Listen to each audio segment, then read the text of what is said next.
My name is Sydney, 26 years old, and I am still recovering from the ultimate family betrayal. After my grandparents tragically passed away in a private plane crash, their lawyer revealed a truth my parents tried desperately to hide. I was the sole heir to their $50 million estate. My family demanded that I hand over every single cent of it, claiming I was just a selfish, ungrateful child who did not deserve a dime. I refused. The very next morning, they showed up to forcefully evict me from my grandparents' beautiful lake house. But their arrogant smiles completely vanished when they realized who was standing right beside me, armed with federal warrants. Before I continue this story, let me know where you are watching from in the comments below.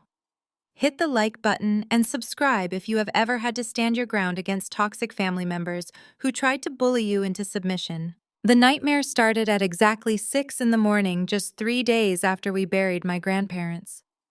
I was standing in the spacious kitchen of the lake house pouring my first cup of coffee and staring out through the large bay windows at the morning mist rolling over the quiet water.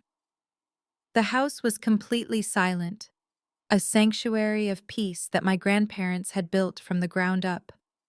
Then a deafening crash shattered the morning silence. I jumped out of my skin, dropping my ceramic mug.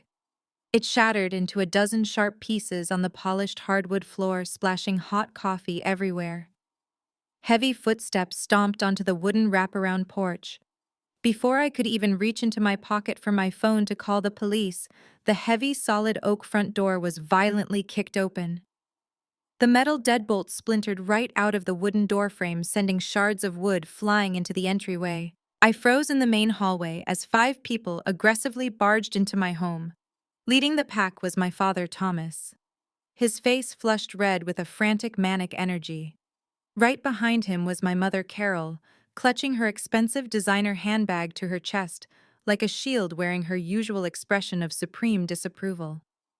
Next came my older sister, Chelsea, strutting in like she owned the entire world. Trailing behind my family were 2 massive, intimidating men, wearing matching gray mover uniforms, looking like hired muscle ready for a fight. "What in the world are you doing?" I yelled, my heart pounding violently against my ribs. "You just broke down my front door." My father marched straight up to me, pulling a crumpled piece of paper from his leather jacket pocket. He threw it aggressively right at my chest. It fluttered to the floor, landing near the puddle of spilled coffee. "You are being evicted." "Sydney?"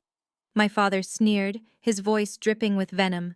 "You have exactly 1 hour to get your personal garbage out of this house before we throw it out onto the front lawn for the neighborhood trash collection." My mother crossed her arms tightly, her cold eyes scanning the expensive antique furniture and valuable artwork my grandparents had carefully collected over 5 decades. "Do not make this harder than it has to be, Sydney," my mother said with zero emotion in her voice. "This house belongs to the family now. We are taking control of the estate, and we are not letting a spoiled brat ruin our financial future." Chelsea did not even bother making eye contact with me. She immediately pointed the 2 hired muscle men toward the sunroom, which I had recently converted into my professional home office.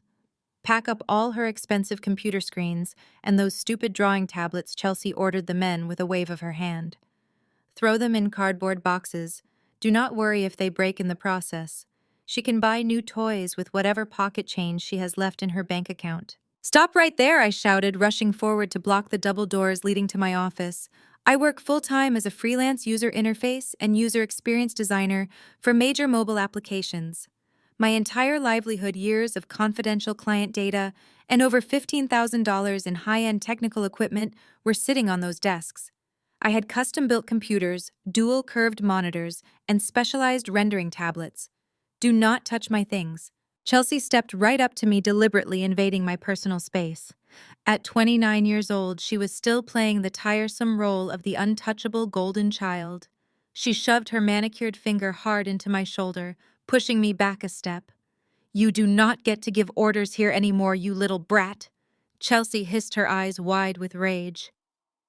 "You think because Grandpa and Grandma liked you best, you get to steal what is rightfully mine. Move out of the way before I have these guys move you physically."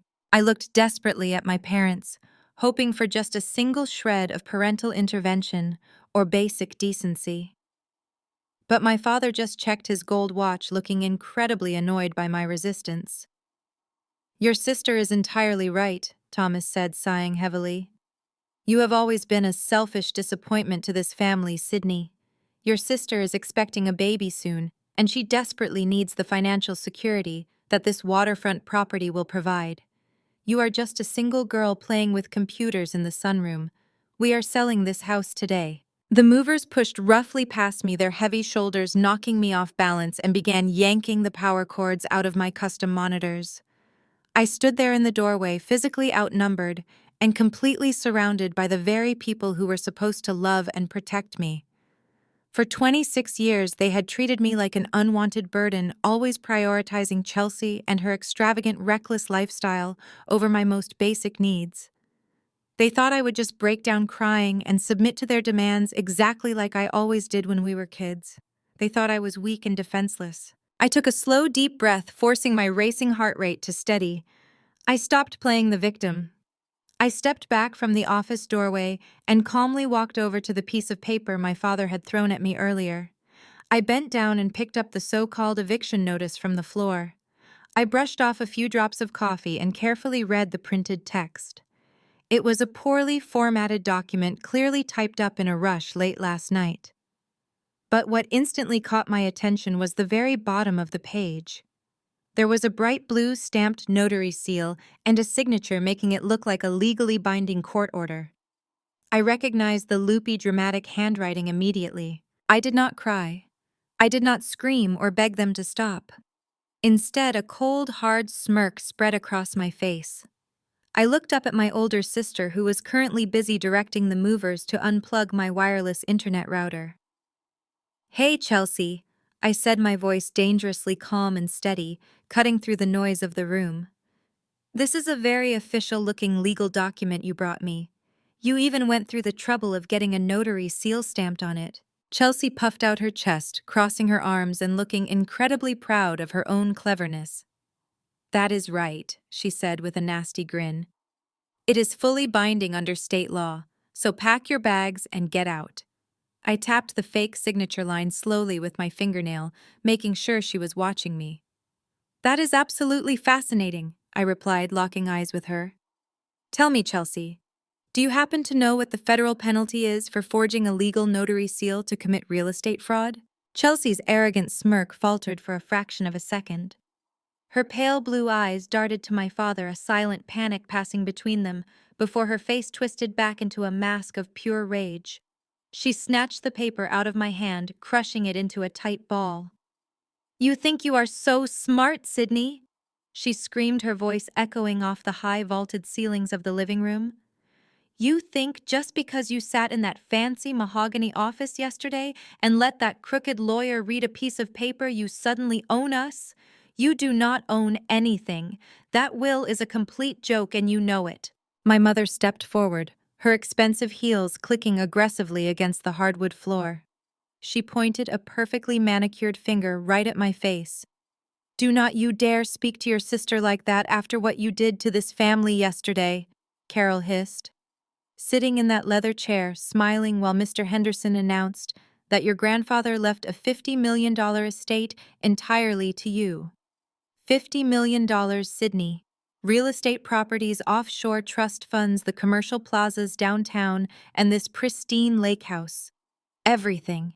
He gave everything to his youngest, most ungrateful granddaughter while completely bypassing his own flesh and blood. You manipulated a dying man. "I did not manipulate anyone," I shot back, feeling the familiar heat of anger rising in my chest. "Grandpa Theodore was sharper at 85 than all three of you combined. He knew exactly what he was doing. He left the estate to me because he knew I would actually protect it." I looked directly at my father, who was suddenly refusing to meet my gaze. "Tell her, Dad. Tell Chelsea why Grandpa really cut you out. Tell her about the private investigator Grandpa hired last year." Thomas stiffened his face, turning an unhealthy shade of purple. "Shut your mouth, Sydney," he warned, taking a threatening step toward me. But I refused to back down. "No, let us lay it all out right here. I demanded, my voice ringing with an authority I did not know I possessed. Grandpa found out about the hidden credit card debts, did he not? He found out that you and Mom have been living completely beyond your means for the last decade. You are drowning in over $2 million of high-interest debt. You remortgaged your own house twice just to fund Mom's luxury vacations and Chelsea's lavish lifestyle.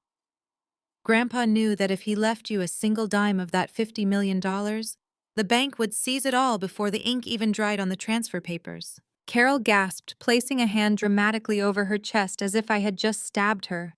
"That is an absolute lie," she shrieked, her voice cracking with forced emotion. "Your grandfather was completely senile at the end. His mind was gone. He was paranoid and confused, imagining debts and conspiracies that never even existed. We gave you a wonderful life, Sydney. We raised you in a beautiful home, fed you, clothed you, and paid for your private schooling. And this is how you repay us. By tearing your own family apart over money. You are letting greed destroy your soul. You are willing to throw your own parents out on the street over pieces of paper." Chelsea pushed her way past my mother, her face inches from mine. "You are disgusting," she spat. "I am your older sister. I am married. I am trying to build a future, and you are hoarding wealth like a selfish dragon just because Grandpa lost his mind. Do you have any idea how embarrassing it was for me yesterday? Sitting in that law office watching the attorneys hand you the keys to an empire while I was left with nothing but a pathetic little college savings bond. Me, the eldest daughter. I deserve this house. I deserve that trust fund. You just play on your computer all day. You do not even know what to do with $50 million. You are ruining my life, Sydney.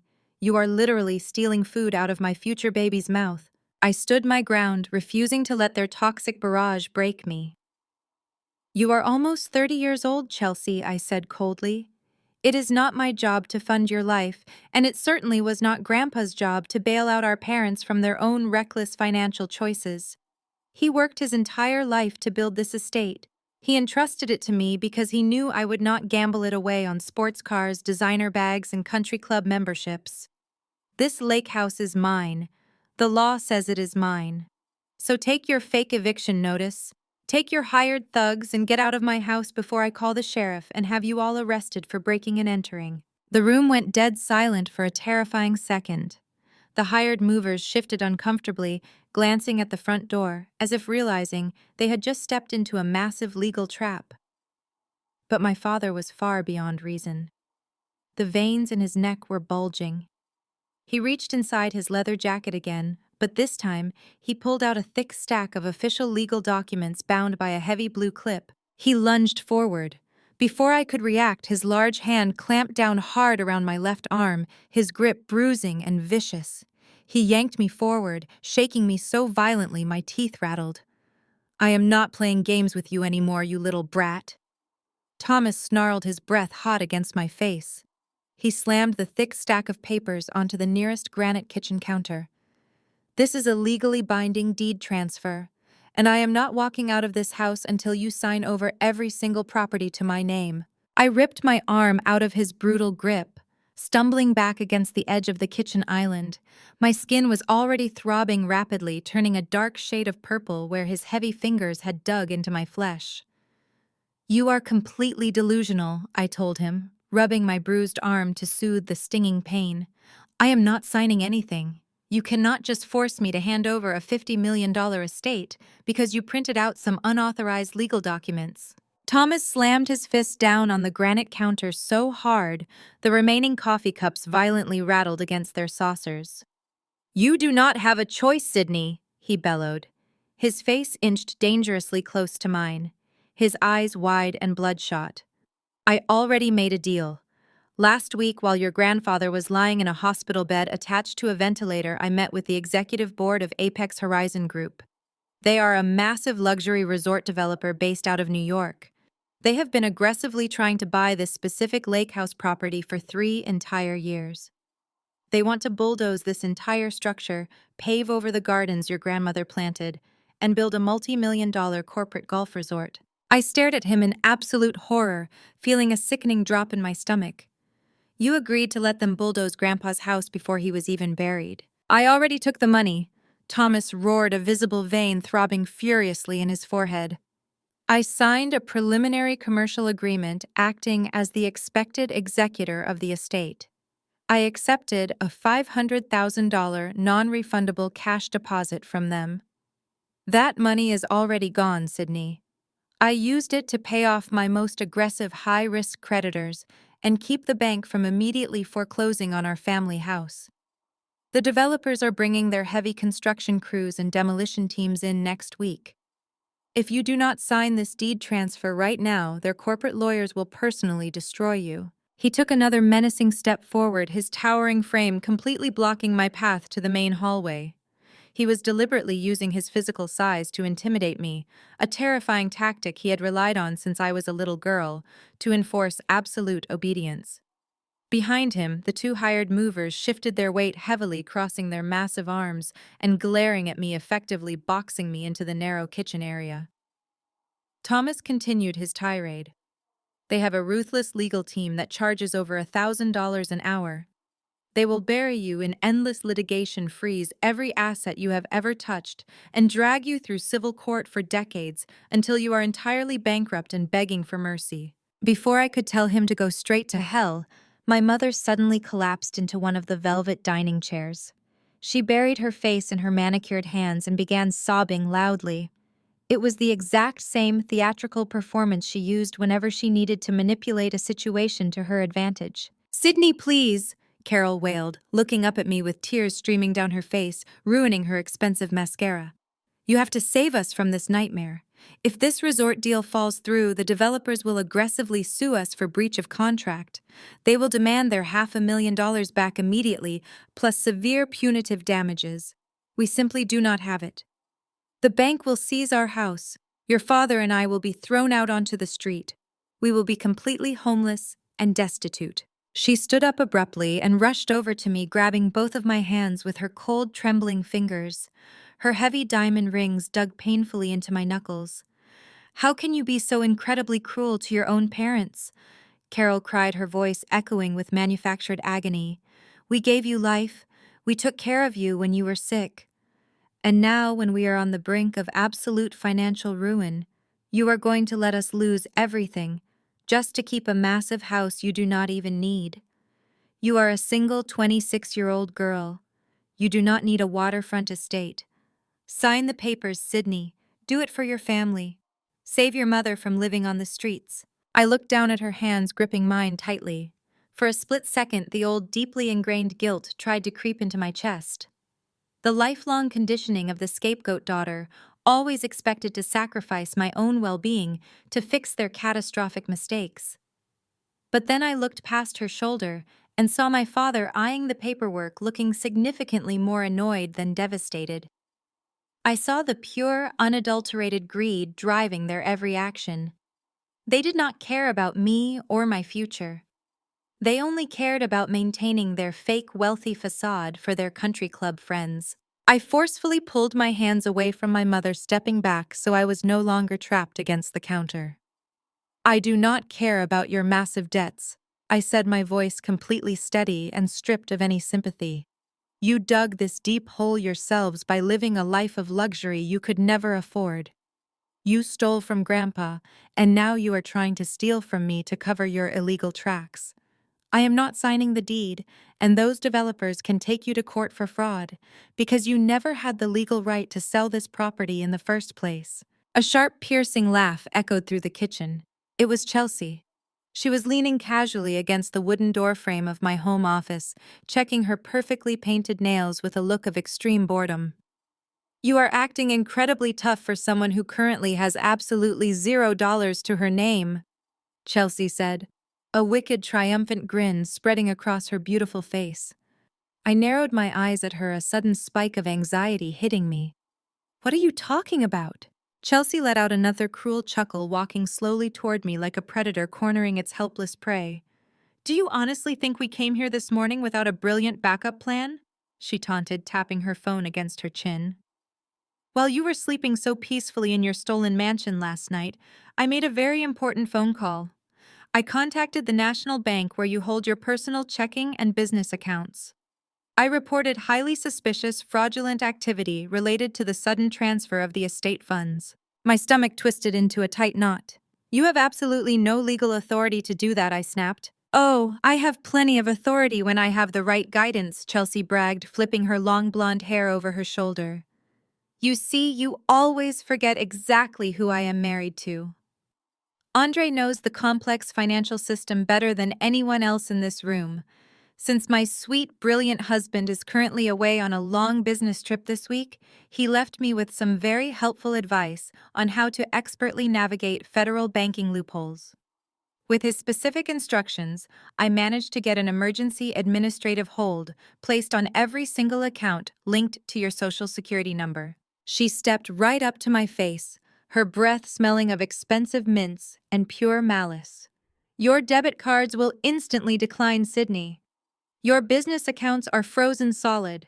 You cannot even afford to buy a cheap cup of coffee right now, let alone hire a fancy lawyer to fight us in court. You are completely broke, entirely alone and trapped. Now pick up the pen and sign the damn transfer. I stared at Chelsea, letting her incredibly arrogant words hang in the heavy air of the kitchen. She was smiling so widely, looking like a victorious beauty queen who had just won the ultimate prize. But beneath my initial shock, a deep sense of clarity suddenly washed over me. I felt a sharp, cold focus replace every ounce of anxiety in my body. Chelsea had always been incredibly arrogant, but she had never been particularly smart. In her desperate rush to humiliate me and prove her absolute dominance, she had just handed me the exact weapon I needed. She had just openly confessed to committing federal wire fraud right in front of multiple witnesses, and she had done it while actively participating in real estate forgery. I did not reach for the pen. I did not look at the fraudulent deed transfer my father was still fiercely guarding on the granite counter. Instead, I slowly reached into the back pocket of my jeans and pulled out my smartphone. Chelsea let out a loud, mocking sigh, rolling her eyes dramatically toward the ceiling.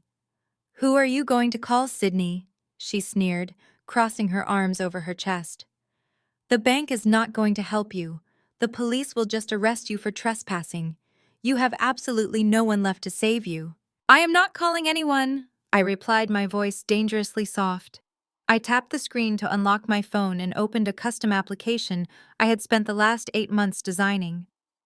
As a user interface expert, my grandfather had hired me to completely overhaul the security system of this sprawling property. He wanted something airtight, something only we could control. I pressed my thumb against the biometric scanner on the screen, verifying my identity. Then I firmly tapped the large red icon in the center of the display. Instantly, a loud mechanical warning beep echoed through the entire house. It sounded like an industrial alarm. Thomas jumped back from the counter, looking around in sudden confusion. "What was that?" he demanded, his voice losing its aggressive edge. Before anyone could answer him, the heavy thud of automated machinery kicked in. Thick, reinforced metal security shutters suddenly began rolling down over the massive bay windows in the kitchen, completely blocking out the morning sunlight. The same heavy metal shutters slammed down over the sliding glass doors leading to the back patio. The bright, airy kitchen was instantly plunged into deep shadows. A second later, the automated emergency lighting system engaged, casting an eerie, pale blue glow across the room. The heavy wooden front door that they had violently kicked open suddenly let out a sharp, metallic screech. The secondary electronic deadbolts installed deep within the reinforced steel frame aggressively locked into place. The entire house was now a sealed fortress. "Open the doors right now!" My father roared, his face draining of all its previous color. He lunged toward the hallway, yanking frantically on the front door handle, but it was completely immobilized. "What kind of sick game are you playing, Sydney? Open these doors immediately!" My mother let out a high-pitched shriek, clutching her designer bag tightly against her chest as she backed away from the steel shutters. "This is kidnapping!" Carol screamed frantically, her eyes darting around the darkened room. "You are holding us hostage in here!" The two massive movers who had been aggressively unplugging my equipment just moments before suddenly froze in their tracks. The intimidating bravado completely vanished from their faces. The taller one immediately dropped a heavy cardboard box full of expensive cables onto the floor and backed away, holding his hands up in the air. "We are not getting involved in any of this crazy family drama," the mover said, his voice shaking with genuine panic. "We were just hired to move some boxes out to the lawn. Nobody said anything about locking down a building or committing fraud. We are done here. We are not touching another single thing." I ignored their rising panic and calmly walked over to the central kitchen island. "You all came into my home today thinking I was weak," I said, raising my voice just enough to cut through my mother's hysterical sobbing. "You thought you could forge legal documents, steal my inheritance, freeze my bank accounts, and physically intimidate me into signing away my entire future. But you forgot one very important detail. You forgot who actually raised me. Grandpa Theodore taught me everything about protecting my assets. And he knew exactly what kind of vultures you all were long before he died." Chelsea marched toward me, her face pale but her expression still twisted in fury. "Turn the power back on and open these shutters, you psycho," she demanded, pointing a trembling finger at my face. "You are going to prison for this." I kept my eyes locked on her as my thumb swiped across my phone screen one more time. I opened the audio files folder and connected my device to the state-of-the-art surround sound system wired into the ceiling of every room in the house. "You keep calling Grandpa senile," I said, speaking directly to my parents, who were now huddled near the hallway. "You told everyone his mind was gone because he was paranoid about his money. But he was not paranoid. He was just paying attention." I tapped the play button on my screen. A loud hiss of static crackled through the high-definition speakers above us, followed by the sound of someone clearing their throat. Then the unmistakable gravelly voice of my grandfather filled the entire house. The sound of his voice instantly paralyzed my parents. "This is Theodore." The recording began, his tone sharp and completely lucid. "Today is October 14th. I am recording this statement because my health is failing, and I know exactly what my greedy son and his vicious wife will try to do when I am gone. They think I am a foolish old man. They think I do not look at my own financial ledgers." My father covered his mouth with his hand, his eyes widening in absolute terror as he stared up at the ceiling speakers. The recorded voice of my grandfather took a deep, heavy breath before delivering the final devastating blow. "I have the bank statements, Thomas." The recording continued, the grandfather's voice dripping with absolute disgust. "I know you and Carol have been secretly forging my signature and embezzling money directly from my private retirement fund for the past 5 consecutive years. I know you stole over $800,000 to pay off your secret credit card debts and fund your pathetic luxury vacations. I have documented every single illegal transfer, and I have left all the evidence with my lawyers to ensure you both face severe criminal charges the moment you try to contest my final will." The echo of Grandpa Theodore's recorded voice faded into the heavy blue-tinted shadows of the locked-down kitchen. For an agonizing 10 seconds, the only sound in the room was my mother's ragged, shallow breathing. The revelation hung in the air like a suffocating cloud of toxic smoke.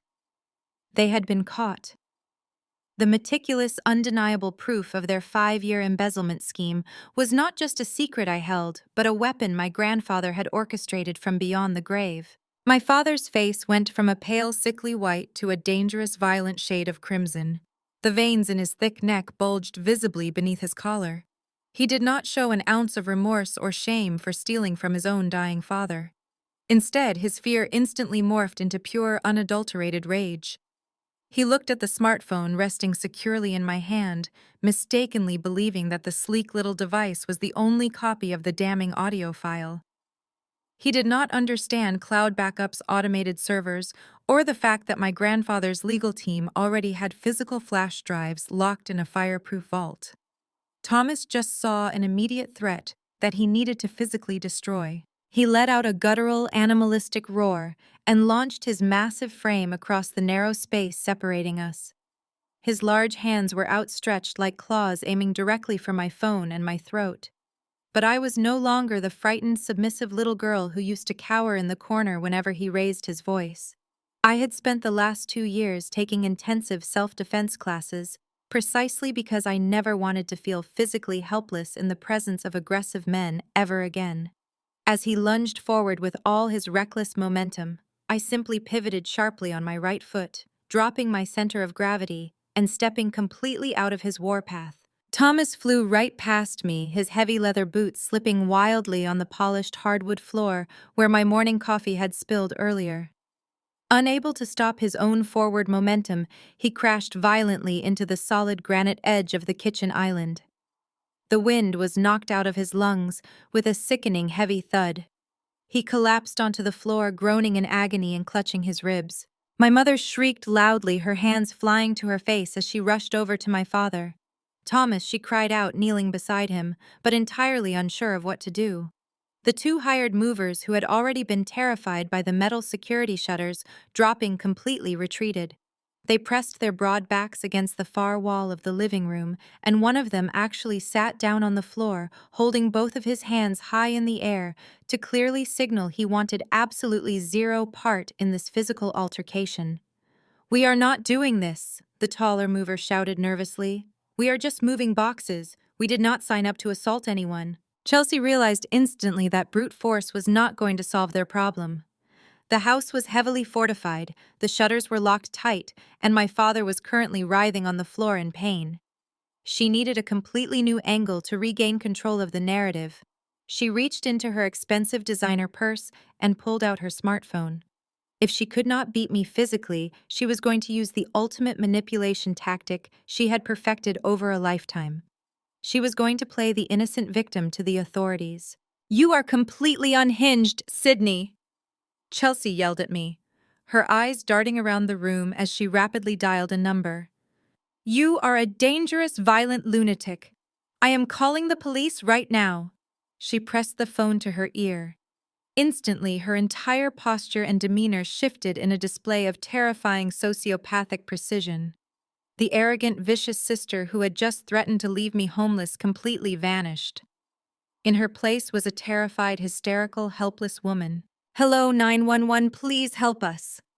Chelsea sobbed into the receiver, her voice trembling with perfectly manufactured terror. "We are trapped. My sister has suffered a complete psychotic break. She trapped my entire family inside her house and brought down heavy metal security shutters. We cannot get out. She has locked the doors and is holding us hostage." I stood leaning casually against the kitchen counter, crossing my arms over my chest, simply watching her Oscar-worthy performance. I did not interrupt her. I did not yell into the background that she was lying. Every single fabricated word she fed to that emergency dispatcher was just another severe criminal charge being actively added to her inevitable federal indictment. "No, we do not have any weapons, but she might." Chelsea continued, gasping for air as if she were in the middle of a massive panic attack. "She just violently attacked my father. She threw him into a granite counter, and he is on the floor injured. Please, you have to send officers immediately. We are at the lake house on Shoreline Drive. She is screaming at us and demanding we sign over legal property deeds to her, or she will not let us leave. Please hurry. I am pregnant, and I am so terrified she's going to hurt my baby." My mother, catching on to Chelsea's brilliant manipulative strategy, began wailing even louder in the background, providing the perfect chaotic soundtrack for the emergency call. My father, still wheezing on the floor, looked up at me and smiled maliciously through his pain. He genuinely believed this was their winning move. They thought that the moment the local police arrived, the officers would force me to lift the lockdown slap, heavy metal handcuffs on my wrists, and hand the estate over to the family to safely resolve the dangerous dispute. "You are entirely done," Thomas spat, using the counter to slowly pull himself up to his feet. "When the cops breach those doors, they are going to take you down hard. You are going to be thrown into a psychiatric ward, Sydney. And I am going to have the state court declare you mentally unfit to inherit a single dollar of your grandfather's money. We are taking it all." I did not say a word. I just listened to the distant faint wail of police sirens echoing across the quiet lake, growing steadily louder with every passing second. Chelsea ended the call and slipped the phone back into her purse. She wiped a single fake tear from her cheek and turned to face me. The terrified victim routine vanished, replaced by a cold, victorious smirk. I stared right back into Chelsea's eyes. "You are going to jail and I am taking the house," she had just declared. I did not even blink or flinch at her threat. Outside the thick walls of the house, the loud wailing police sirens suddenly cut off, leaving only the aggressive crunch of heavy tires rolling rapidly over the gravel driveway. The flashing red and blue lights of the police cruisers strobed intensely, bleeding through the narrow horizontal slits of the metal security shutters that covered the bay windows. The cavalry had arrived exactly as my sister had intended. A few seconds later, heavy authoritative pounding echoed against the thick wooden front door. "Sheriff's Department," a deep voice bellowed from the porch. "Open this door immediately." My father let out another theatrical groan from the kitchen floor, clutching his side as if he were actively bleeding out. My mother immediately rushed toward the hallway, screaming at the top of her lungs that we were trapped inside. I calmly looked down at the glowing screen of my phone. With a single deliberate tap on my custom security application, I isolated the front entrance controls. The heavy electronic deadbolts retracted with a loud mechanical clack, and the reinforced steel shutter covering the main entryway smoothly rolled up into the ceiling. I reached out and pulled the heavy oak door open. Sheriff Miller, a tall, broad-shouldered man with graying hair and a deeply lined, weathered face, stood on the porch with his right hand resting cautiously on his holstered firearm. A younger deputy stood right behind him, tightly gripping a heavy black flashlight. Before the sheriff could even assess the physical situation of the room, my family launched into the most despicable coordinated theatrical performance I had ever witnessed in my entire life. "Oh, thank God you are here!" Chelsea sobbed hysterically, pushing her way to the front of the hallway. She threw herself toward the sheriff, clutching her slightly rounded stomach with both hands hyperventilating as if she were on the absolute verge of collapsing from sheer terror. "She has completely lost her mind. She locked us in here. She tried to kill my father." My mother, Carol, dramatically dropped to her knees right next to my father, who was still sprawled awkwardly against the base of the kitchen island. "Please get an ambulance immediately," Carol wailed, her voice cracking with perfectly manufactured agony. "My husband is severely injured." She pushed him violently into the solid granite counter. "He cannot breathe. We just came here to talk to her, and she turned into a violent psychopath." Thomas played his part beautifully.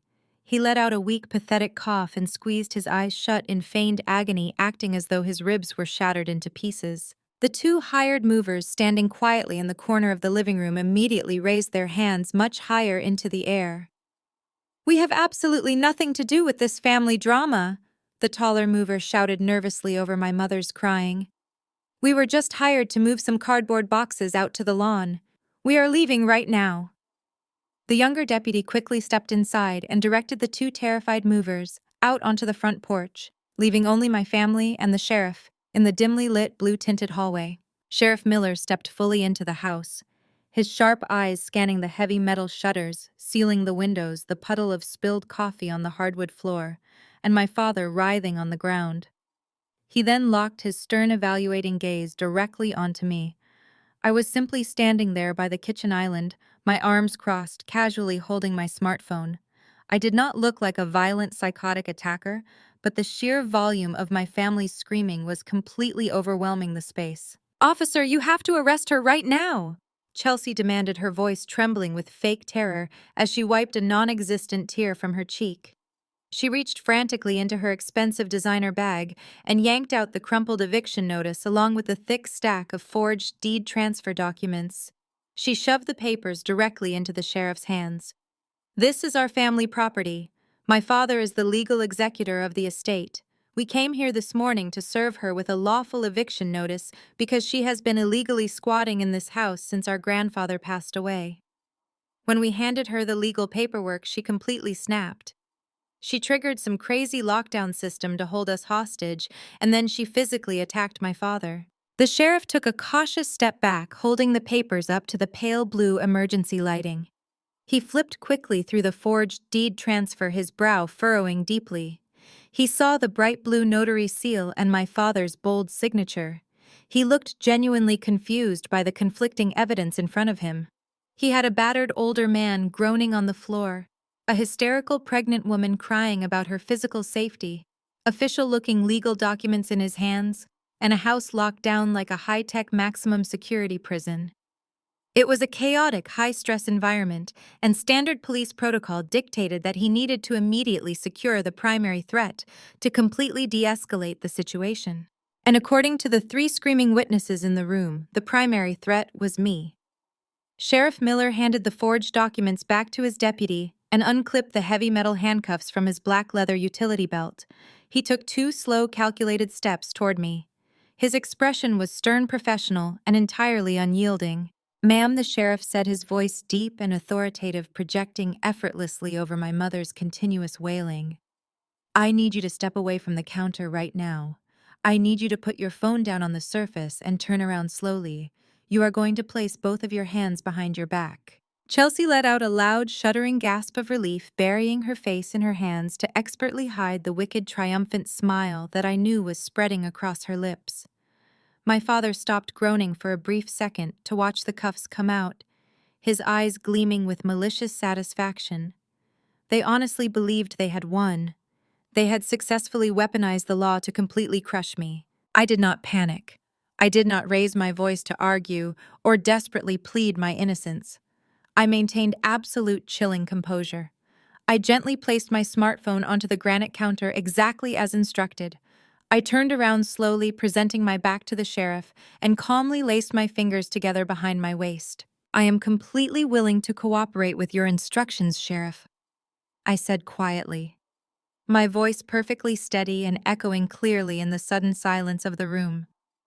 "But before you put those metal cuffs on my wrists, you might want to let the federal agents waiting at the end of the driveway step inside." Sheriff Miller paused, his heavy metal handcuffs dangling loosely from his right hand.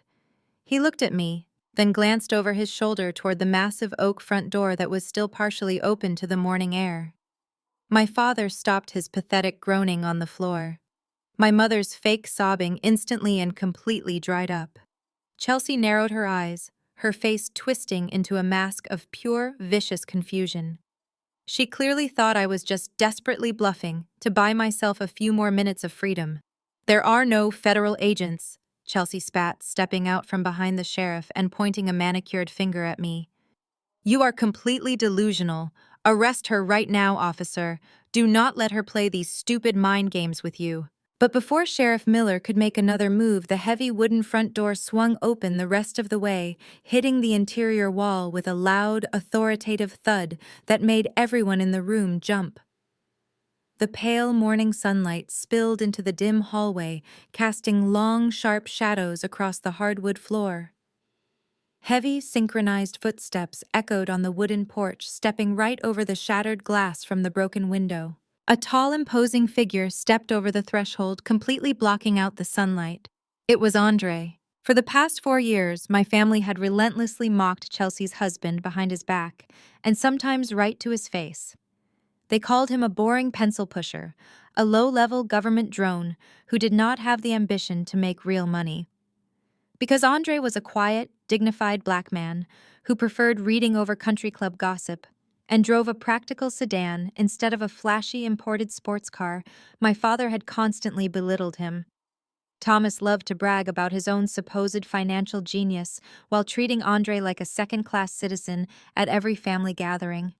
Chelsea only married him because she thought he was safe, easily manipulated, and would happily fund her lavish lifestyle with his predictable government paycheck. She loved having a husband she thought she could control. But the man standing in my hallway today was not the quiet, submissive husband they thought they knew. Andre was not wearing his usual casual weekend sweater or a standard boring business suit. He was dressed in a dark tactical windbreaker. Emblazoned across the chest in bold, unmistakable yellow lettering were the words IRS, Criminal Investigation. A heavy gold federal badge hung securely around his neck, catching the pale blue emergency light of the hallway and gleaming with absolute authority. Around his waist, he wore a black tactical belt, holding a holstered firearm, a radio, and a set of heavy federal restraints. He looked incredibly sharp, incredibly dangerous, and completely in charge. He was not just an auditor. He was an armed special agent from the division that takes down massive financial syndicates. Flanking Andre on either side were two massive, heavily armed federal deputies wearing matching tactical gear. They stepped into the house with absolute military precision, their hands resting cautiously on their duty weapons, their eyes scanning the room and immediately assessing the threat level.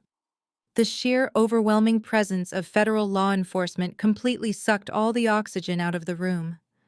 The atmosphere shifted from a messy family dispute to a high-stakes federal raid in the blink of an eye. Sheriff Miller immediately recognized the federal authority. He took a respectful step back, holstering his handcuffs and giving Andre a short, acknowledging nod. The local police had clearly been briefed on the perimeter before they even approached the porch. They were just the local backup to secure the scene for the real heavy hitters. The silence in the kitchen was absolutely deafening. My father was still frozen on the floor, his eyes bulging out of his head as he stared at his son-in-law. My mother dropped her designer handbag, the expensive leather slapping loudly against the hardwood floor. Chelsea looked like she had just seen a ghost. Her jaw physically dropped, her mouth hanging open in absolute unadulterated shock.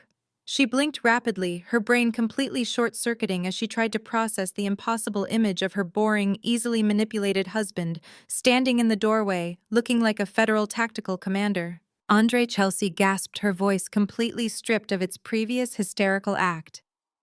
"What are you doing here? You told me you were in Chicago for a week-long tax seminar." She took a hesitant step forward, her face morphing from shock into a desperate, confused relief. She genuinely thought he was there to save her. She thought her husband had somehow miraculously arrived with federal backup to help her crush me, arrest me, and secure the $50 million estate for their own future. "Oh my God, honey," Chelsea cried rapidly, reverting back to her pathetic victim routine.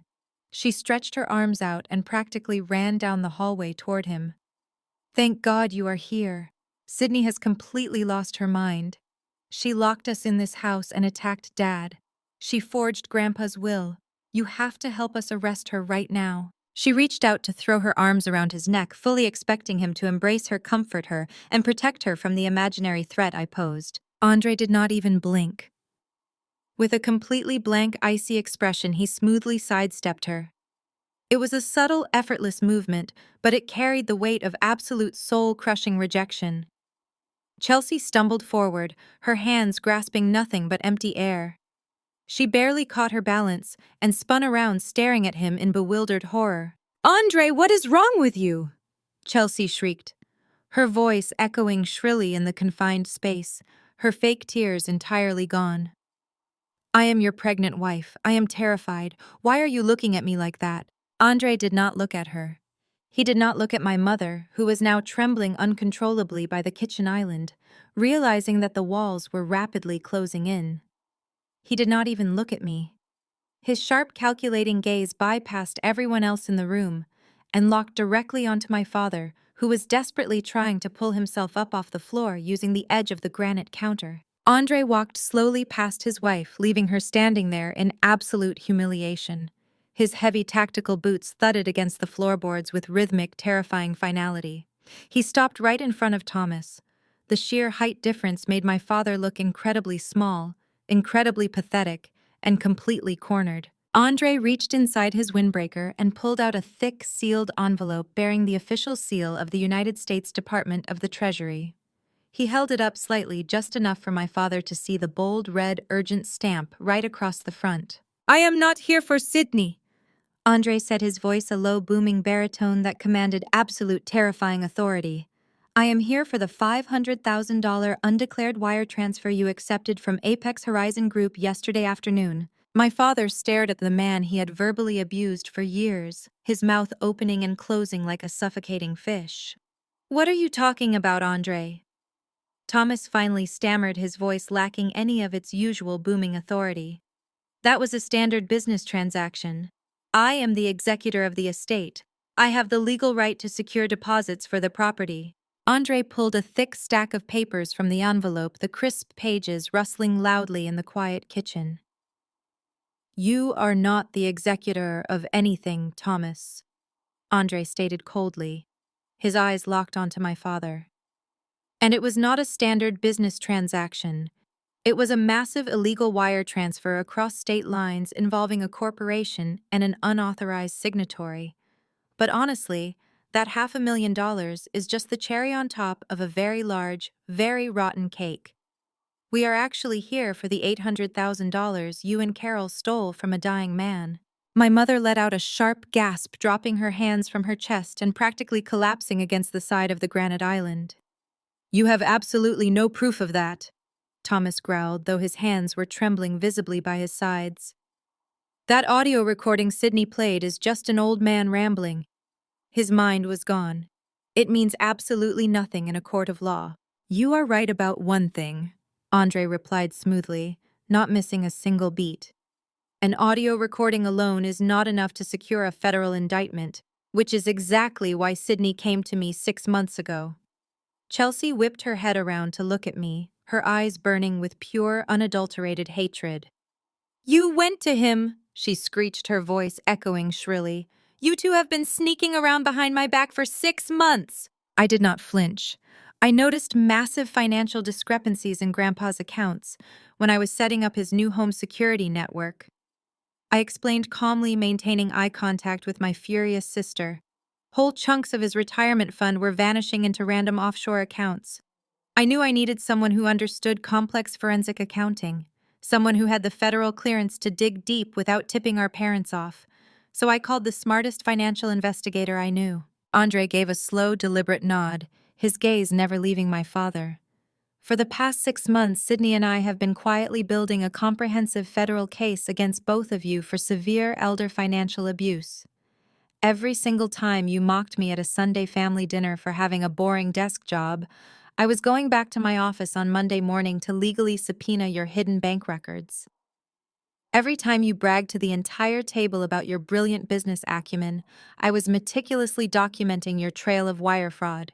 I have 3 bankers' boxes sitting in the trunk of my federal vehicle outside. Those boxes contain hundreds of forged checks, unauthorized wire transfer logs, and fraudulent tax returns, spanning 5 entire years. This envelope just holds the summary of your crimes. Thomas swallowed hard, a thick bead of sweat rolling down his forehead. The color had completely drained from his face. It was a family loan, he blurted out, his voice cracking with desperate panic. Dad knew we were struggling with the mortgage. He gave us verbal permission to borrow against his retirement fund to keep the family house afloat. It was a private family matter. You cannot arrest a man for borrowing money from his own father to survive. He was just confused when he recorded that tape. He was not confused, I interjected, my voice cutting through his pathetic lies. He had those forged bank statements spread across his desk for weeks before he died. Andre did not look even slightly amused. He flipped to the second page of the thick document stack. A family loan implies an intention to repay Thomas. It also implies the money was used for legitimate household expenses. But the United States Department of the Treasury knows exactly where every single dollar actually went. Andre stepped closer, holding the documents up so my father could see the brightly highlighted lines of text. Let us talk about your wife's severe gambling addiction first, Andre said, his voice echoing with ruthless clinical precision. Between January and August of last year, Carol wired over $300,000 to high-stakes, offshore gambling syndicates. She lost every single cent of it, playing virtual blackjack and baccarat. We have the digital receipts, the offshore IP addresses, and the corresponding bank withdrawals, from Theodore's private retirement account matching down to the exact second. Carol buried her face in her hands, letting out a loud, wretched wail that sounded exactly like a wounded animal. She slid down the side of the kitchen cabinets, her expensive designer clothes pooling on the hardwood floor as she sobbed uncontrollably. And as for your brilliant business investments, Thomas, Andre continued, relentlessly flipping to the third page of his evidence file. You funneled almost $500,000 into completely fraudulent cryptocurrency schemes and dummy shell corporations trying to chase a quick, massive fortune. You did not invest wisely. You got scammed by people much smarter than you. And when that money vanished, you just went back to the well and forged your father's signature to steal more. You completely drained an 85-year-old man's life savings to fund your pathetic vanity and your wife's secret vices. Sheriff Miller stood quietly near the front door, his arms crossed over his chest, watching the systematic dismantling of a corrupt family with professional detachment. He knew better than to interrupt a federal agent mid-interrogation. Thomas looked wildly around the dimly lit room, desperately searching for an exit that did not exist. The heavy metal shutters blocking the bay windows suddenly looked less like a security trap I had set, and much more like the impenetrable iron bars of a federal penitentiary. Elder financial abuse is a severe federal offense. Andre stated, his tone completely devoid of mercy or familial warmth. When you cross state lines with the stolen funds, it triggers mandatory minimum sentencing guidelines. Add in the massive tax evasion for failing to declare the stolen $800,000 as taxable income and the blatant wire fraud you committed yesterday with Apex Horizon Group. You are looking at a minimum of 20 years in federal prison, each. The terrifying gravity of those words hit the room like a physical shockwave. 20 years. The fake wealthy facade they had spent their entire adult lives desperately maintaining was completely shattered, replaced by the grim, inescapable reality of concrete cells and orange jumpsuits. Carol suddenly snapped. She dropped her trembling hands from her face, her eyes completely wild and bloodshot. She spun around on the floor and locked her manic gaze onto her eldest daughter. "Do something!" Carol screamed at Chelsea, her voice completely unhinged and desperate.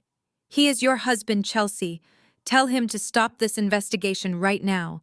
Tell him to tear up those papers and let us walk out of here safely. You have to control him." Chelsea stood entirely frozen, completely paralyzed by the utter destruction of her parents happening right in front of her eyes. She looked at Andre, her lips trembling as she quickly prepared to deploy her usual manipulative tears, fully expecting him to cave to her emotional demands, like she believed he always did. But Andre slowly turned his head, shifting his cold, calculating gaze away from my defeated father.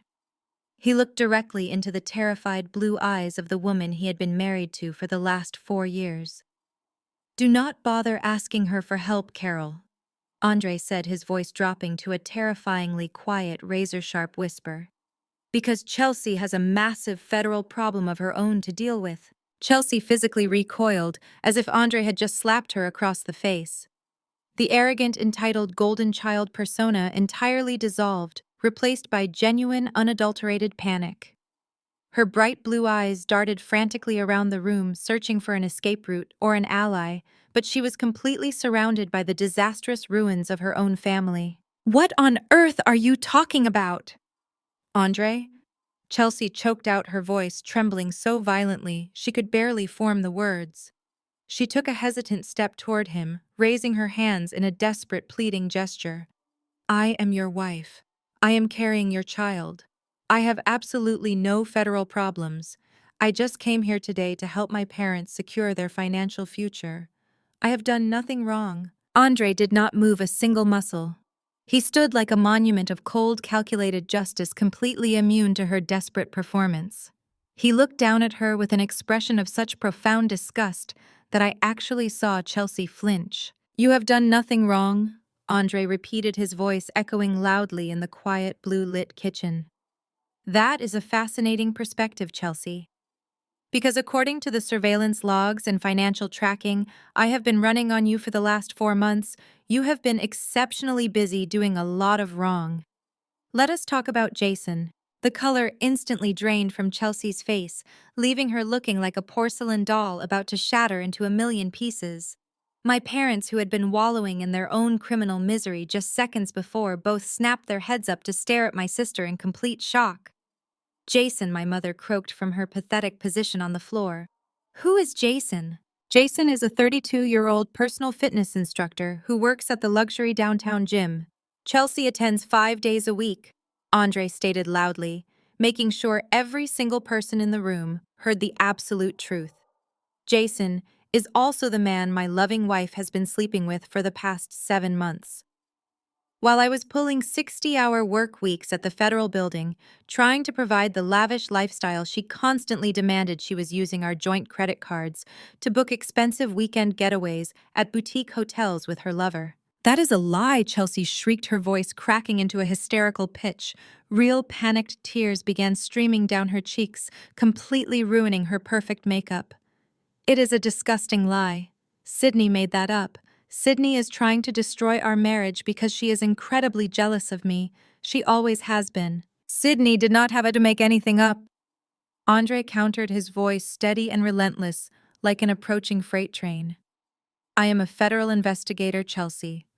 Tracking hidden assets and uncovering deceptive behavior is literally my entire career. You honestly thought I would not notice when you started making massive, unexplained cash withdrawals. You thought I would not recognize the sudden changes in your schedule or the way you immediately locked your phone every time I walked into the room. You treated me like I was a complete idiot. But I knew about Jason before you even found out you were pregnant. In fact, I am fully aware that the child you are currently using as a human shield to gain sympathy today might not even be mine. My father let out a loud gasp of horror, completely forgetting his fake rib injury. Chelsea shook her head violently, sobbing so hard she could barely breathe, her hands flying up to cover her mouth. But your disgusting infidelity is not a federal crime. Andre continued, taking a slow, intimidating step closer to her. What elevated your pathetic affair to a federal investigation is what you actually plan to do with the stolen money. You did not come here today just to help your parents save their house. You came here to collect your exact 30% cut. Chelsea let out a choked sob, backing away from him until her spine hit the edge of the granite counter. I know all about the secret arrangement you made with your father, Andre said, his eyes narrowing into cold slits. Thomas agreed to give you $150,000 from that luxury resort developer deposit if you helped him successfully bully Sydney into signing the deed transfer. You needed that massive influx of untraceable cash because Jason cannot afford your expensive tastes. You were planning to take your cut, empty our joint bank accounts entirely, and run away with him to California before the baby was born. Chelsea completely broke down. She dropped heavily to her knees, grasping desperately at the hem of Andre's federal windbreaker. Please, Andre, you have to listen to me, she begged, her voice raw and dripping with absolute desperation. Sydney is completely brainwashing you. She has poisoned your mind against me. She is orchestrating all of this to take everything from us because Mom and Dad loved me more. She poured every ounce of her manipulative energy into the performance, crying real heavy tears and looking up at him with wide, pleading eyes. You have to believe me, Andre, she wailed, her hands clutching his dark jacket so tightly her knuckles turned white. We were building a life together. We picked out nursery colors just last week. You know my heart. You know I would never betray our family like this. Sydney is just a bitter, lonely girl who wants to drag everyone down into her own miserable existence. She fabricated those bank withdrawals. She probably hired someone to pretend to be Jason. You are a brilliant investigator. You have to see that this is a complete setup. Please, honey, look at me. Look into my eyes. You have to believe your own wife. For her entire life, Chelsea had successfully cried her way out of every single consequence. She honestly believed she could gaslight a seasoned federal agent simply because he used to love her. Andre looked down at her pathetic, trembling form. He smoothly grabbed her wrists and peeled her hands off his jacket with forceful precision.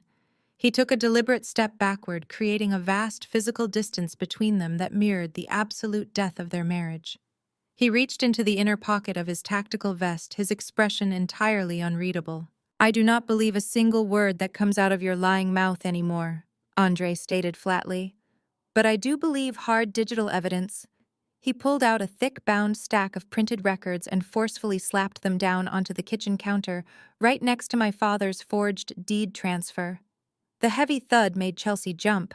These are the completely unredacted logs from your personal cell phone, Andre announced, pointing firmly at the top page. They contain every single text message you sent to Jason, outlining your exact plan to steal the estate money and abandon our marriage. But far more importantly, they contain the exact timestamps and digital fingerprints of the fraudulent requests you made this morning. When you called the National Bank at 7 a.m. and explicitly impersonated a federal agent's wife to place an illegal administrative hold on Sydney's private accounts, you committed felony wire fraud. Chelsea stared at the printed logs, her mouth opening and closing silently. The proof of her arrogance was right there. She looked from Andre to the sheriff and then to the federal deputies blocking the front door. The reality of federal prison shattered the bubble of entitlement she had lived inside for 29 years. "I did not do it," Chelsea screamed, her voice cracking so violently it sounded like shattering glass. She scrambled away from the counter. "It was not my idea. I do not know federal banking laws. I am just a Pilates instructor. I do not know how to freeze accounts." Andre crossed his arms over his tactical vest, entirely unmoved by her frantic backpedaling. "You used my federal identification number, Chelsea. You memorized my badge credentials and recited them to the bank manager over a recorded line. I listened to the audio file an hour ago. It was your voice." Panic seized Chelsea's entire body. Her eyes darted wildly around the room until they locked onto the only targets left. Her own parents. The people who had worshipped the ground she walked on since the day she was born. "It was him!" Chelsea shrieked, suddenly thrusting a shaking finger directly at my father. Thomas was still leaning against the island, clutching his side. "It was all his idea, Andre. You have to listen to me. Dad forced me to make that phone call. He told me that if we did not freeze Sydney's money immediately, she would hire a lawyer and block the resort deal. He manipulated me." Thomas jerked his head up, staring at his favorite daughter in absolute disbelief. "What are you saying?" he gasped, his voice raspy and weak. "Chelsea, stop talking right now." "No, I will not stop talking." Chelsea wailed, her survival instincts kicking into overdrive. She was ready to burn the entire world down to save herself. He printed the fake eviction notice last night in his home office.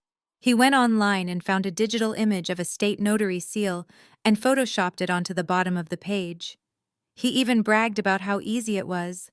"I saw him do it. Mom saw him do it too. They planned the whole thing. They dragged me along because they promised me a cut of the money. I never wanted to hurt Sydney." My mother let out a scream from her spot on the floor. "How dare you!" Carol roared, scrambling to her feet, her expensive heels slipping wildly on the hardwood. "How dare you lie like that to save your own skin? You greedy, selfish little brat. You were the one who suggested locking Sydney out of her accounts. You were the one who told your father exactly how much money the developers were offering. You pushed for this just as hard as we did, so you could run away with your pathetic gym trainer." "You are completely crazy," Chelsea screamed back, taking a threatening step toward our mother. "You are a degenerate gambling addict who ruined this entire family. You stole Grandpa's money and blamed it on the economy." Thomas pushed himself away from the counter, his face twisting into an ugly mask of pure rage. "Shut your mouths, both of you," he bellowed, trying desperately to regain control of his crumbling empire. "You are actively confessing to federal crimes in front of armed officers. Are you completely insane?" But it was far too late for any kind of damage control. The dam had completely burst. The toxic, fragile foundation of their perfect family dynamic collapsed right in front of my eyes. For 26 years, they had presented a united, flawless front to the entire world while systematically destroying my self-worth behind closed doors. Now, with the terrifying threat of federal prison hanging over their heads, the unconditional loyalty they always demanded from me was nowhere to be found among themselves. They turned on each other like starved, cornered animals. "You ruined my life," Thomas roared, pointing a trembling finger at my mother. "If you had not blown hundreds of thousands of dollars on offshore blackjack, I would never have had to touch my father's retirement accounts. You bled me dry. I bled you dry." Carol shrieked, her face inches from his spitting with rage. "You lost $500,000 trying to pretend you were a Wall Street genius. You are a pathetic, failed businessman who had to steal from his own dying father just to keep up appearances at the country club. And you," she turned her venomous glare back to Chelsea, "you are exactly like him, a spoiled, entitled parasite who ruins everything she touches." "I am pregnant," Chelsea sobbed hysterically, grabbing her stomach. You cannot send a pregnant woman to prison. It is not fair. It is Sydney's fault. Sydney should have just signed the papers. I stood quietly by the kitchen sink, my arms relaxed at my sides, watching the chaotic destruction unfold. I did not feel a single ounce of pity. I did not feel the crushing guilt they had always programmed me to feel. I just felt an overwhelming, profound sense of peace. The heavy chains of emotional abuse that had bound me to these people for my entire life were finally breaking. They were destroying their own lives with the exact same ruthless cruelty they had always reserved for me. Sheriff Miller watched the screaming match for a few more seconds, his seasoned eyes absorbing the full confession of the conspiracy. He looked at Andre. Andre gave him a single firm nod. The federal agent was stepping back, letting the local jurisdiction initiate the immediate physical takedown. Sheriff Miller stepped forward, his heavy boots sounding like thunder against the floorboards. He unclipped the metal handcuffs from his belt once again, the sharp clinking sound instantly slicing through my family's chaotic screaming. Thomas Carroll Chelsea, the sheriff, announced, his voice booming with absolute final authority. You have the right to remain silent. Anything you say can and will be used against you in a court of law. Sheriff Miller continued, his deep voice slicing through the thick, panicked air of the kitchen. He stepped directly up to my father, grabbing his left wrist with practiced authority. Thomas tried to instinctively pull his arm away, his face twisting into a grimace of pain and outrage, but the younger deputy instantly stepped in to assist. They forced my father's arms behind his back. The heavy metal handcuffs ratcheted shut over his expensive gold watch with a loud, unforgiving click. You have the right to an attorney, the sheriff recited smoothly, moving on to my mother. If you cannot afford an attorney, one will be provided for you. Carol shrieked as the cold steel bracelets clamped down on her wrists. She squirmed wildly, her expensive silk blouse tearing slightly at the shoulder, as the deputy firmly secured her hands. She looked completely unrecognizable from the composed, arrogant woman who had marched into my home just an hour ago. Finally, they moved to Chelsea. Because she was pregnant, the deputies instructed her to hold her hands out in front of her. Chelsea was hyperventilating so severely that her entire body was shaking. She thrust her trembling wrists forward, sobbing violently as the metal cuffs locked her in place. The ultimate golden child, the woman who had spent her entire life believing she was entirely above the law, was now bound in police restraints like a common street criminal. Do you understand these rights as they have been read to you? Sheriff Miller asked loudly, looking at all three of them. None of them answered. They were too busy drowning in the terrifying reality of their new circumstances. My mother suddenly dropped heavily to her knees, her cuffed hands awkwardly resting against her thighs. She realized that the police were not going to listen to her frantic lies. She turned her wild, bloodshot eyes toward me. The arrogant matriarch who had spent 2 decades treating me like an unwanted burden was now reduced to a pathetic, groveling mess on my kitchen floor. Sydney, please! Carol begged, her voice cracking with raw desperation. She awkwardly shuffled forward on her knees, completely ignoring the spilled coffee and sharp shards of shattered ceramic mugs scattered across the hardwood floor. I am your mother. You cannot do this to me. You cannot let them take me away in handcuffs. Please tell them it was all a big misunderstanding. Tell them it was just a silly family dispute over the property. I promise we will leave this house right now and never bother you again.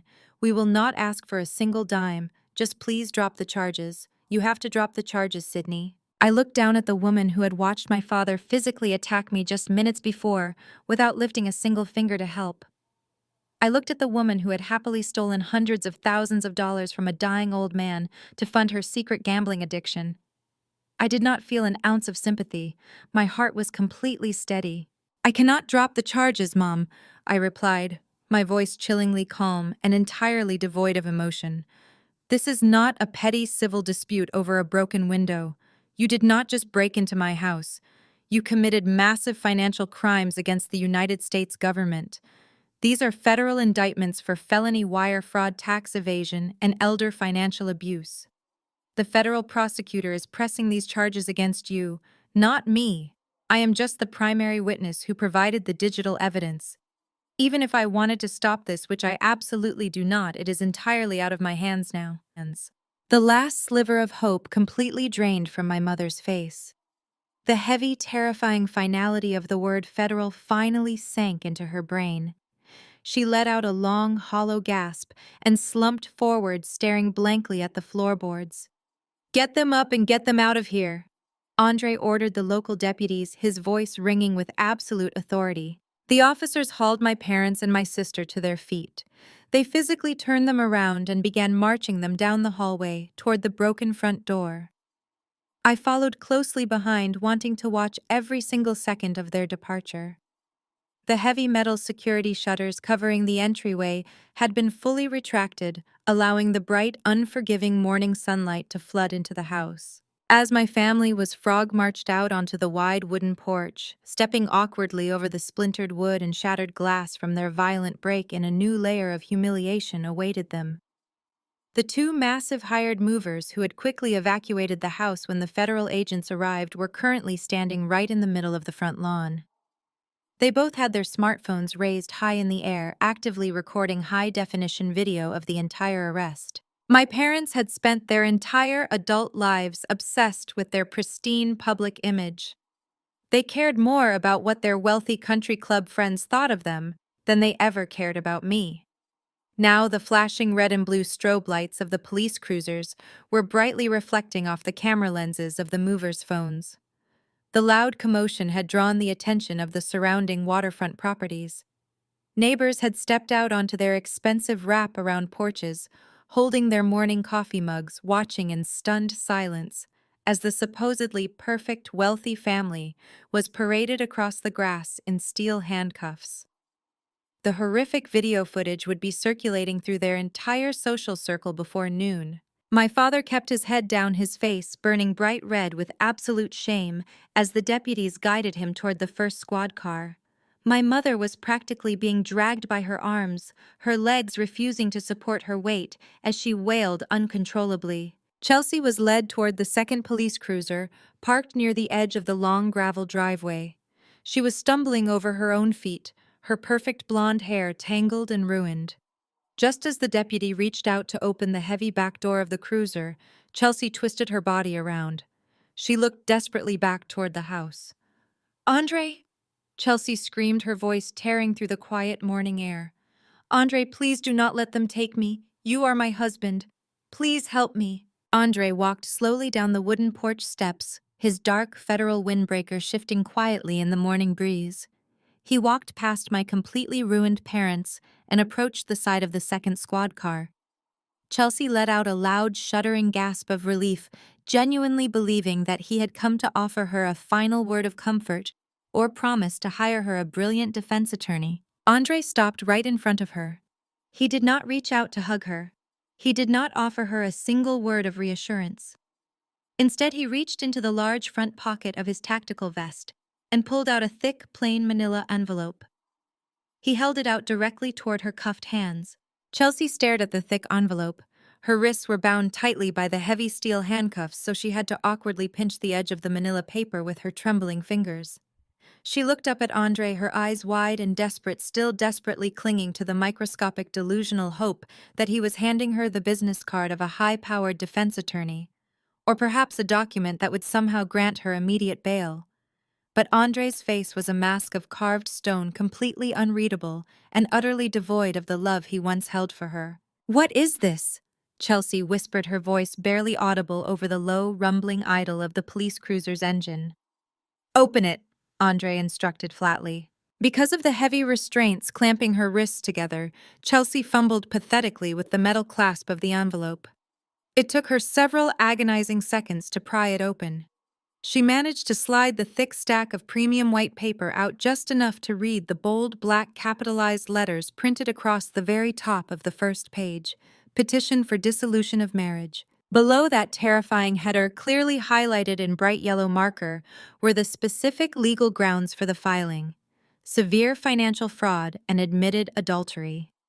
Chelsea let out a sound that I had never heard a human being make before. It was a guttural, wretched wail that seemed to be torn directly from the deepest, darkest part of her soul. The legal papers slipped from her awkward, shaking grasp, scattering across the sharp gravel driveway right at Andre's heavy tactical boots. No. Chelsea shrieked, her knees buckling entirely. The local deputy standing next to her had to grab her forcefully by the upper arm to keep her from collapsing completely onto the sharp stones. Andre, please. You cannot abandon me right now. I am having your baby. You cannot do this to your own family. We will establish paternity through a court-ordered test when the child is actually born. Andre replied, his voice completely devoid of warmth. If the baby is mine, I will fight for full legal custody and raise my child in a safe, honest environment, away from your toxic influence. But you and I are entirely finished. My lawyer will contact your federal public defender. Andre did not wait for her hysterical response. He simply turned his broad back on her and began walking away, heading back toward the wooden steps of the lake house. Andre Chelsea screamed, fighting wildly against the deputy's iron grip. Do not walk away from me. Come back here. The deputy had clearly lost his patience with the entire theatrical display. He placed his large hand firmly on the top of Chelsea's head, guiding her forcefully into the back seat of the police cruiser. She kicked and struggled like a trapped animal, but the heavy metal door was slammed shut with a resounding, inescapable thud. The thick, bulletproof glass of the squad car completely cut off her hysterical screaming. I could still see her face violently pressed against the window, her mouth open in a continuous wail, dark mascara streaming down her cheeks, but the sound was entirely erased. Sheriff Miller gave a final respectful nod to Andre and walked over to his own lead vehicle. He climbed into the driver's seat, picked up his radio, and spoke briefly into the receiver. A moment later, the sirens blared to life once more, a short, sharp burst of overwhelming sound that signaled their immediate departure. The 3 police cruisers holding my father, my mother, and my sister slowly rolled down the long gravel driveway. The bright red and blue strobe lights painted the surrounding pine trees in chaotic, flashing colors. The massive federal tactical vehicles followed closely behind them, acting as the ultimate, unyielding escort for the ruined family. I stood perfectly still on the wooden porch, the cool morning breeze blowing my hair across my face, and watched the convoy turn onto the main paved road. They disappeared behind the thick line of ancient trees my grandfather had planted decades ago. The flashing emergency lights grew fainter and fainter until they vanished completely. Then something absolutely incredible happened. Silence. It was not just the sudden absence of blaring police sirens or my mother's fake theatrical sobbing. It was a profound, heavy silence that felt like a massive physical weight had been completely lifted off my chest. For the first time in 26 years, my world was not being actively consumed by the toxic demands, the constant belittling, or the chaotic financial drama of my parents and my older sister. The beautiful lake house, which had been turned into a terrifying war zone just an hour ago, was finally breathing again.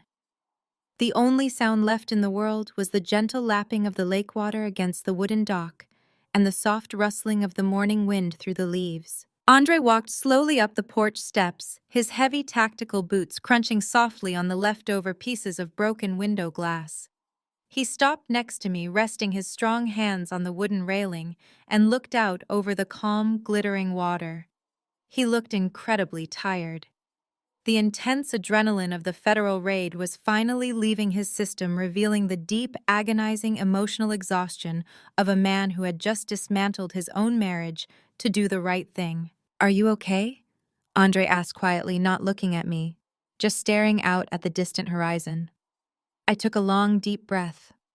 The crisp morning air filled my lungs, and for the first time in my entire life, I did not feel the suffocating pressure of my family's expectations crushing my ribs. I think I am finally going to be. I answered honestly, turning to look at him. Thank you, Andre, for absolutely everything. He gave a short, solemn nod. They dug their own graves, Sydney. I just brought the shovels. We stood there in comfortable, respectful silence for another few minutes, letting the massive reality of the morning completely wash over us. The lifelong nightmare was actually over. My grandparents' legacy was secure. My financial future was entirely my own. But just as I turned to head back inside to clean up the spilled coffee and assess the severe physical damage to the front door, the loud crunching sound of heavy tires on gravel broke the peaceful quiet. Andre and I both turned our heads sharply toward the long driveway. A sleek black luxury Mercedes-Benz was rolling smoothly toward the house. It was moving at a crisp, confident pace, clearly undeterred by the fact that a massive federal police presence had occupied the exact same space just moments ago. The expensive luxury car pulled to a stop, right in front of the porch, parking perfectly straight. The powerful engine purred softly before shutting off. The driver's side door opened, and a man stepped out into the morning sunlight. He was wearing a perfectly tailored, obscenely expensive silver suit. His hair was slicked back flawlessly, and he carried a sleek black leather briefcase in his right hand. He projected a suffocating aura of complete corporate arrogance. He adjusted his silk tie, looked up at the massive lake house with a predatory, calculating gleam in his eye, and then looked directly at me.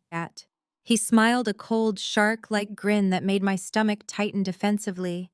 He had absolutely no idea that the people who hired him, the people who had illegally signed away the very property he was standing on, were currently sitting in the back of federal transport vehicles heading toward a concrete cell. "Good morning," the corporate lawyer called out, his voice dripping with condescending, arrogant authority. "I am looking for Thomas. We have some final demolition papers to review today." I remained standing on the top step of the porch, looking down at the man in the silver suit. I did not return his predatory smile. Instead, I crossed my arms and stared at him with the quiet confidence of someone who actually owned the ground he was standing on.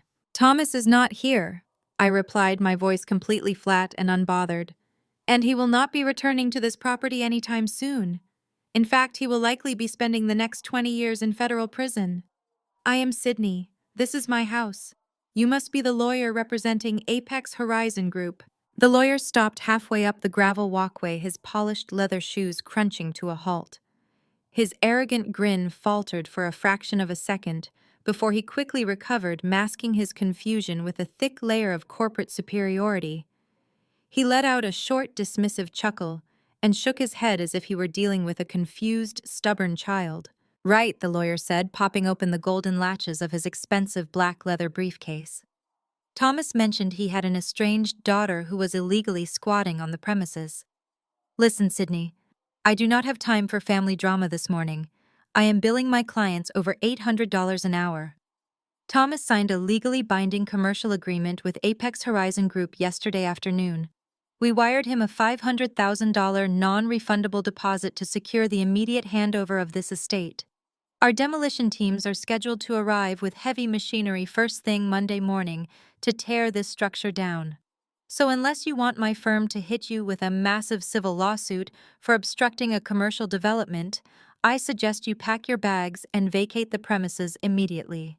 He pulled a crisp, heavily stapled document from his briefcase and held it out toward me, expecting me to cower at the sight of his official corporate letterhead. I did not step down to take his worthless paper.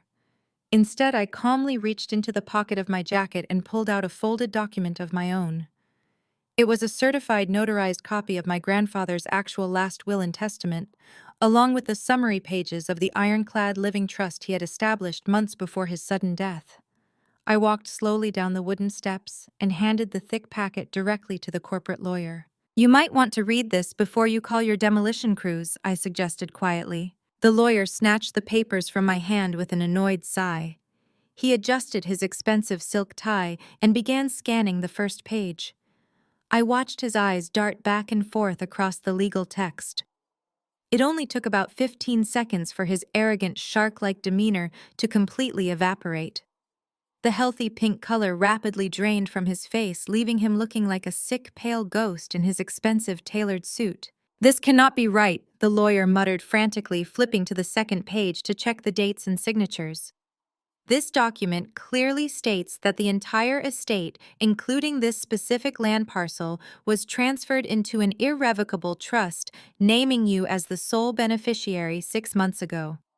Thomas has absolutely no legal authority over this property. He is not the executor. He is not on the deed." "Exactly," I said, maintaining my completely steady tone.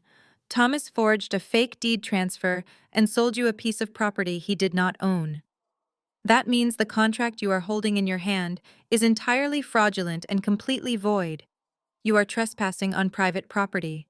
The lawyer's sudden panic quickly morphed into a desperate, aggressive anger. He shoved my documents back at me and pointed a sharp finger right in my face. Do you have any idea who you are dealing with? He threatened, his voice rising in pitch as he tried to regain control of the situation.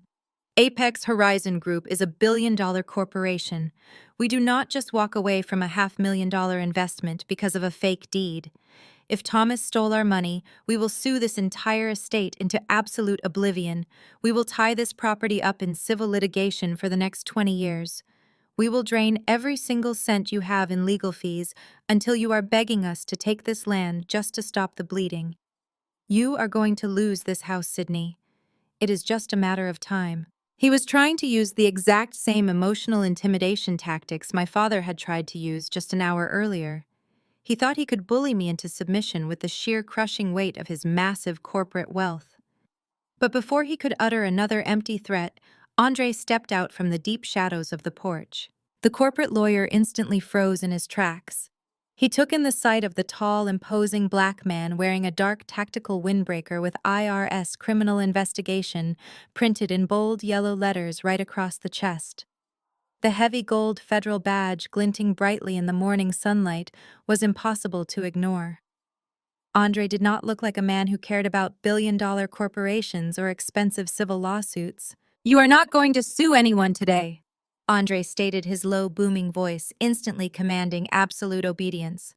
"Because if your law firm files a single piece of paper against this estate, I am going to personally open a massive federal investigation into your clients." The lawyer took a nervous, shaky step back, his eyes darting to the firearm securely holstered on Andre's tactical belt.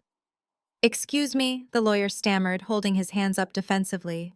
"This is a private real estate matter." "This is a massive federal crime scene," Andre corrected him, stepping off the porch and walking right up to the terrified lawyer. "You just admitted to wiring $500,000 to an unauthorized individual without conducting a standard legally mandated title search on the property first.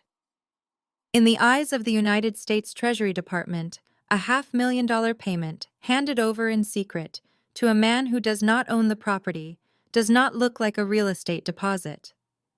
It looks exactly like an illegal corporate bribe." The lawyer swallowed hard, his Adam's apple bobbing nervously against his tight silk collar. "We acted in good faith," he squeaked out, completely losing his commanding corporate voice. "Good faith does not excuse gross criminal negligence," Andre shot back relentlessly, stepping even closer. "Thomas and his wife are currently sitting in federal custody for severe financial fraud. When the federal prosecutor finds out that Apex Horizon Group handed them $500,000 of untraceable cash, my agency is going to subpoena every single financial record your corporation has generated in the last 10 years. We will audit your entire executive board. We will freeze your corporate assets, pending a massive federal money laundering investigation. So go ahead, call your demolition teams, file your expensive lawsuit, make my day." The corporate lawyer looked at Andre, then looked at me, realizing with absolute certainty that he had just walked right into a legal meat grinder. The sheer terror of a full-scale IRS criminal audit completely shattered his aggressive facade. He did not say another single word. He practically sprinted back to his luxury Mercedes-Benz, throwing his expensive leather briefcase onto the passenger seat in a blind, terrified panic. He slammed the driver's door shut aggressively, fired up the powerful engine, and threw the car into reverse. He did not even bother turning around properly. He peeled out backward down the entire length of the gravel driveway, the heavy tires spinning wildly and kicking up a massive cloud of dust and sharp rocks behind him. He hit the main paved road, threw the transmission into drive, and sped off toward the city like the devil himself was chasing him. He completely abandoned the fraudulent contract, abandoned the ambitious demolition plans, and permanently abandoned the stolen $500,000 deposit. 6 months have passed since that chaotic morning when the lawyer's silver Mercedes-Benz vanished in a cloud of thick driveway dust. Today, the air around the lake house is crisp and cool, carrying the familiar scent of autumn leaves and fresh water. I am sitting on the exact same wooden wrap-around porch where my family tried to violently evict me. But today, the shattered glass is long gone. The splintered oak door has been replaced with a beautiful solid mahogany entryway. And instead of hired muscle and screaming relatives, I am sharing the peaceful morning with the only person who actually stood by my side. Andre is sitting in the Adirondack chair next to mine holding a steaming ceramic mug of dark roast coffee. He is wearing a comfortable gray sweater instead of his intimidating federal tactical gear, looking more relaxed than I have ever seen him. We are not brother and sister-in-law anymore, legally speaking, but in the ways that actually matter, he is the closest thing to real family I have left. We sit in a comfortable, healing silence, watching a pair of ducks glide effortlessly across the mirror-like surface of the lake. The brutal legal storm that consumed my life for the past half-year has finally settled, leaving a profound, unbreakable peace in its wake. The federal justice system moves incredibly slowly, but when it finally strikes, it strikes with absolute crushing force. Just last week, the judge handed down the official sentencing for my parents. Thomas and Carol did not even try to fight the charges in court. Faced with Andre's mountain of meticulous digital evidence, the forged signatures, and the undeniable proof of their massive offshore gambling debts, their high-priced defense attorneys advised them to take a plea deal. They pleaded guilty to multiple counts of severe, elder financial abuse, felony wire fraud, and federal tax evasion. My father, the man who spent his entire life obsessing over his elite country club status and demanding absolute submission from everyone around him, was sentenced to 12 years in a federal penitentiary. My mother received 8 years. Their massive, heavily mortgaged suburban house was immediately seized and foreclosed on by the bank to pay off their remaining creditors. The luxury cars were repossessed. Their wealthy, superficial friends completely abandoned them the second the arrest video from the movers went viral across social media. They lost absolutely everything. They traded their designer clothes for standard-issue orange jumpsuits and their lavish European vacations for a tiny concrete cell. I did not attend their sentencing hearing. I had already said my final goodbyes to them on the morning they tried to destroy my life. Chelsea's massive downfall was equally spectacular, though uniquely pathetic. Her desperate, hysterical attempts to avoid accountability completely failed. The federal prosecutor showed her no mercy regarding her active role in the wire fraud and the illegal banking freeze.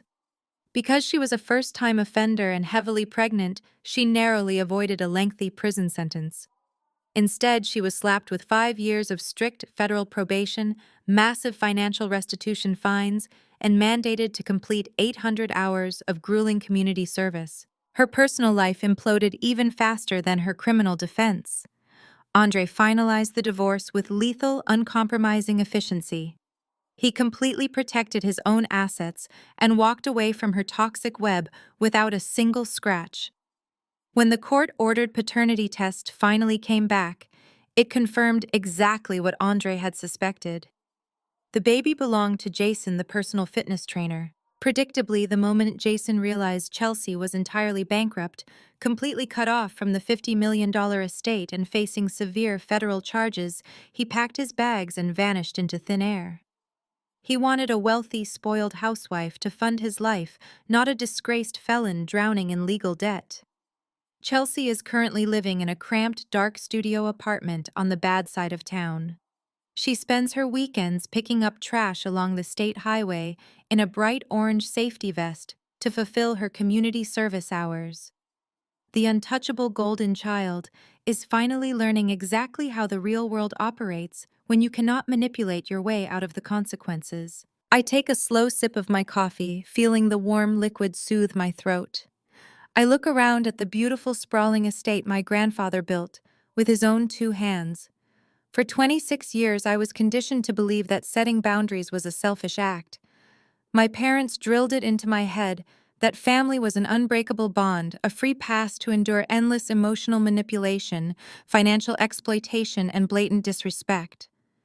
They taught me that keeping the peace meant silently swallowing their abuse and sacrificing my own happiness. But sitting here right now, breathing the fresh morning air, I realize the absolute truth. Cutting toxic people out of your life is not an act of cruelty. It is an act of fundamental survival. You cannot heal in the exact same environment that made you sick. You cannot grow while being anchored to people who only want to drag you down to their miserable level. I feel absolutely no guilt about letting the federal authorities take them away. I only feel an overwhelming, radiant sense of freedom. Andre shifts in his chair, pulling my attention away from the calm water. So he says, his deep voice carrying a tone of genuine curiosity. The estate has officially cleared probate. The federal holds have been entirely lifted. You are officially sitting on $50 million in liquid assets and commercial real estate. What is your grand plan, Sydney? You cannot just design mobile apps in the sunroom for the rest of your life. I smile, setting my coffee mug down on the small wooden table between us. I turn to look at him, my heart beating with a new powerful sense of purpose. I already called Grandpa's legal team yesterday afternoon. I tell him, my voice ringing with absolute clarity. I am not keeping all of this money just to live a quiet life of luxury. I know exactly what it feels like to be completely isolated and financially trapped by the people who are supposed to protect you. I am taking a massive portion of the primary trust fund and launching a nationwide nonprofit initiative specifically designed to provide aggressive legal representation and emergency financial housing for victims of domestic financial abuse. Andre slowly lowers his coffee mug, a genuine wide smile breaking across his handsome face. It is the first time I have seen him look truly happy and completely unburdened in years. That is absolutely brilliant, Sydney, he says, his deep voice thick with real emotion. You are going to take the exact weapon they tried to use against you and turn it into an impenetrable shield for thousands of other people. I nod, feeling the profound truth of his words settle deep into my bones. I look at him and ask if he wants to serve on the primary board of directors for the foundation. I tell him, I need someone who deeply understands federal financial law, someone who is not afraid to stand up to aggressive corporate bullies, corrupt lawyers, and greedy, manipulative relatives. He agrees immediately without a single second of hesitation. We are no longer just two exhausted survivors of the same toxic family. We are a dedicated team. We are the family we chose for ourselves. Andre and I will never be romantically involved. That specific chapter of his life, permanently tangled up with my sister's catastrophic betrayal, is entirely closed. But the incredible bond we forged in the fires of that horrific morning is completely unbreakable. He is the protective older brother I always deserved, but never actually had. We celebrate holidays together now. We do not have tense, anxiety-filled Thanksgiving dinners where everyone is secretly plotting against each other or keeping a tally of resentments. We just have genuine peace. We have mutual respect, absolute honesty, and a shared understanding that true familial loyalty is earned through consistent actions, not demanded through a shared last name or a biological obligation. I turn my gaze away from the glittering lake and look directly into the camera to speak to you. If you are watching this video right now, and you are actively trapped in a similar family nightmare, I need you to listen to me very carefully. Society loves to force the rigid narrative that family is absolutely everything. We are aggressively told from a very young age that we must forgive our parents and our siblings, no matter how terribly they treat us. We are socially conditioned to believe that blood relations somehow excuse a lifetime of financial manipulation, blatant theft, and relentless emotional abuse. We are constantly taught to be the bigger person, to keep the peace at all costs, and to silently endure our own pain, just so the family portrait looks perfect for the rest of the world. But that is a dangerous, incredibly destructive lie. The word family should never be used as a weapon to force your absolute submission. It should never be a free pass for someone to exploit your kindness, drain your bank accounts, or permanently destroy your mental health. You do not owe your life, your hard-earned success, or your financial security to people who only see you as a convenient resource to be entirely consumed. It does not matter if they raised you. It does not matter if you share the exact same genetics. Abuse is abuse, regardless of who is inflicting it. Setting hard boundaries is the most terrifying thing you will ever do, especially when you are finally standing up to the very people who programmed your deepest psychological insecurities. When you finally look them in the eye and say no, they will immediately call you selfish. They will call you crazy. They will launch vicious smear campaigns against you to extended relatives and family friends, desperately twisting the narrative to make themselves look like the helpless victims of your sudden, inexplicable cruelty. Let them talk. Let them spin their pathetic, fabricated lies. Your peace of mind is infinitely more valuable than their distorted, toxic opinion of you. When you forcefully cut the diseased roots out of your life, you finally create the necessary space for a real chosen family to grow. You find people like people who will willingly stand between you and the fire without ever asking for a cut of your inheritance. You find genuine friends who celebrate your victories instead of plotting in the shadows to steal them. You build a beautiful life based on mutual respect, genuine love, and unwavering support. This sprawling lake house is no longer a dark monument to my family's boundless greed. It is a sanctuary of healing. It will serve as the primary headquarters for a foundation that will help other victims break the exact same chains I had to break. We will employ aggressive forensic accountants to track stolen funds, ruthless lawyers to fight fraudulent evictions, and provide safe spaces for those who have nowhere else to go. Every single time I look out at this water, I am powerfully reminded that I fought a brutal war for my own freedom, and I absolutely won. You have the power to walk away from the people hurting you. You have the fundamental right to protect your hard-earned assets, your heart, and your future. Do not wait for a dramatic federal raid to save you from your circumstances. Be your own fierce advocate. Gather your evidence quietly, lock down your personal accounts, and do not ever be afraid to use the legal system to enforce the boundaries your toxic family continuously refuses to respect. The law does not care about fake family loyalty, it only cares about undeniable justice. Have you ever had to use the law to protect yourself from your own family? Let me know in the comments below. Don't forget to like, subscribe, and share this with someone who needs to find their strength today.